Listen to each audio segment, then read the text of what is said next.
Well, I got in late last night. Felt like I slept a ton. Still a little bit tired, kind of resetting the sleep schedule. Events really take it out of you. So far today, just played with the dogs. Nicely, Lucy. Shaved my head, which still gets red. I don't know. I gotta figure out the right way to do that. Anyway, and yeah, just kind of went back, starting to do some follow-ups, and gave me an idea for some video content. So I'm gonna show you guys a little bit of what I was thinking there. I caught up on a couple of emails and hoping to move the ball forward a little bit today on a couple ideas, but I think I'll really be back in the swing of things come tomorrow.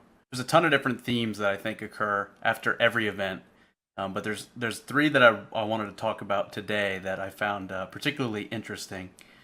I wasn't planning on whiteboarding, but the whiteboard is literally sitting right there and it's staring at me, so I'm gonna whiteboard this one second.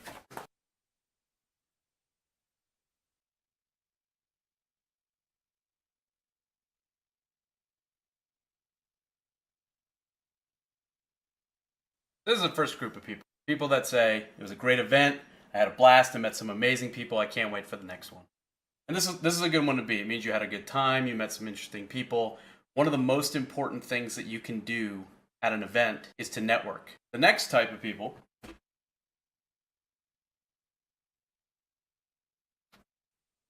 are the, I hate that I'm going back to my job because it's Monday or Tuesday and I'm flying out. Now, if you are this type of person, I absolutely feel for you.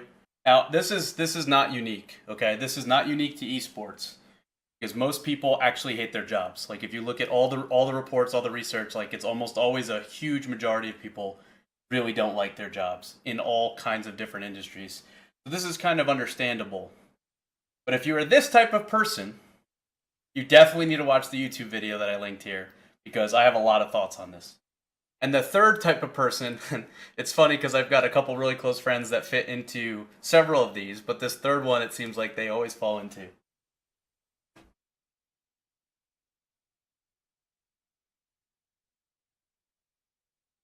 These are the people that tweet, F my life, I've got the LAN flu. Seems like every event there's some sort of LAN flu or FG-Bola was the common one from Fragadelphia when FGB would attend. But most people fit into one of these three categories. Or fit into all three, or fit into two or three. Now, if you're in the first group and you attend events like this because you understand how important the networking aspects of an event are, where you can actually go and meet the people that are influential into whatever the game is that you like, or the company you're hoping to work for, tremendously valuable, especially if you're trying to, like so many other people, get a job in esports. My advice to you, if you are in that first group, is to follow up with every single person that you met and do it by the end of the day today. And this can take a lot of time, so you might have to say no to something, you might have to not go out, you might have to not play a little bit, but if you spend 15, 20 minutes on each person, just send them a thank you note, send them a thank you tweet, maybe a picture that you guys took together or of a party that you guys were at. It's a safe picture to send. An email. Today I'm actually going to do, I think, a couple of Twitter videos. I think it's extremely important because it's good to get that connection, but it's even more important to nurture that connection and know at the next event that person will remember you and you can carry on with a little bit stronger of a relationship than you had before. If you're in that second group and you hate your job, you need to spend the second half of your day away from your job finding a different job. And most of you probably don't know my backstory. I had a very high paying career in the technology, tech consulting space. I've been now over a year and a couple months full-time in esports. I don't make anywhere near the kind of money that I was making before, but I can tell you it's not even close. If you were to gauge my happiness now versus then, it's not even on the same planet.